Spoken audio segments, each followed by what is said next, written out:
was in London. And for weird circumstances, I got an opportunity to go into the basement of the Natural History Museum. So in New York, it's the Museum of Natural History. In London, it's the Natural History Museum. So it's this massive, massive museum. Two sections to it. There's the modern sort of part, which looks like a huge egg. And then there's the classic part, which looks like a cathedral.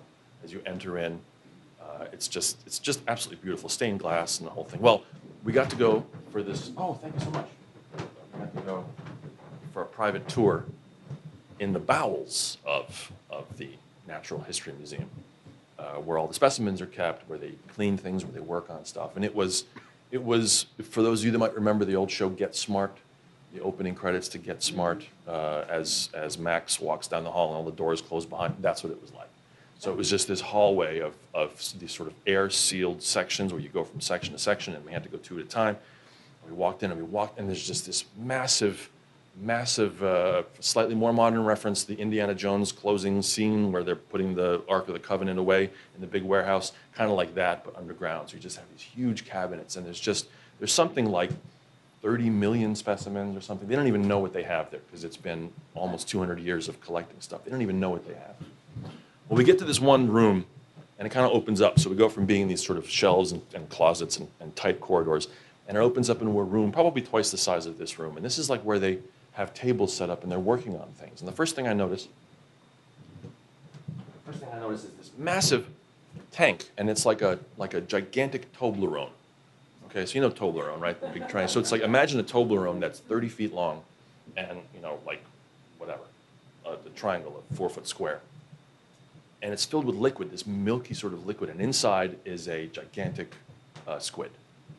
This like 20-foot squid, and it's like, oh, okay, wow. And they're doing something to it. I don't know what they're doing. I'm not going to make it animatronic. I don't know what they're doing. Anyway, it doesn't matter because we're in the bowels of the thing, and it's just so cool. And every shelf has something.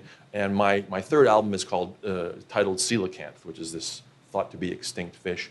And I'm passing past the jar, and there's a coelacanth, and it's like, total, I'm supposed to be here. This is fantastic. And the person giving the tour, there's about 5 of us, 6 or 8 of us in this little tour. She says, there's a thing I want to show you that you might find interesting. And she knows that we're all science-minded and we're all, critical thinkers, and we just appreciate, we're nerds. We're nerds, fine, we're nerds. And she says, there's something you might appreciate. And she walks us over to the far corner of this huge room with the big squid Toblerone in the middle of it. And there's a cabinet which sort of has a wire mesh on the front of it, but big wire like that, so you can see through it. And there's specimen bottles on these sort of old-timey specimen bottles are on in this shelf. And she says to each of us, to her credit, she says, take a look at these bottles, you might find them interesting. And so we're looking at it, it's like, oh, the cool old bottles with like handwritten labels, and you could tell like the ink has gone to that brown color, as ink oxidizes, the old ink oxidizes, it gets kind of reddish brown, and we're sort of looking. And as we look at the labels on the bottles, we notice that at the bottom corner of each label, handwritten in this faded red rustic ink, it says Beagle. Yeah. Okay, those of you that just went, right. So the Beagle was the ship that Charles Darwin was on when he basically figured out how the world works.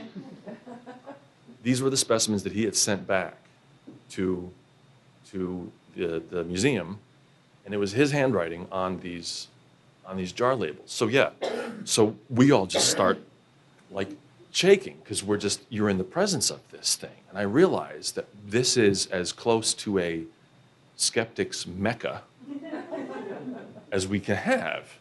But the cool thing is that it's real.